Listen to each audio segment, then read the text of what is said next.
guys, welcome to this video, and in this video I'll be showing you how to speed up Windows 10 part 1. Now you see I'm running a Windows 10 machine, so let's get started. First all you have to do is press the Windows key and search for cleanup, and you'll see a disk cleanup here. Click it and wait for some time, and you can see some options are already selected. Just press cleanup system files and wait for it. It will search for some time and it will show the results.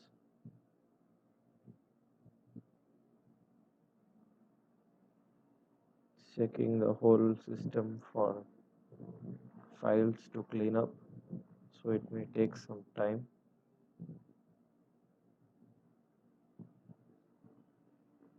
Now it has checked the whole PC and showed what are the various possible ways available to clean up PC.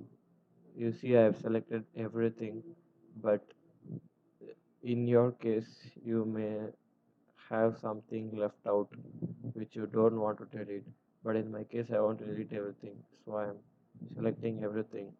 Before that, go to more options and click this cleanup. This will clean up all most recent restore point, except that it will clean up all the restore points to free up space. Then go to this cleanup and press OK and delete files, and it will take some time because if there is so much files it will take some time, or it will just happen in some minutes.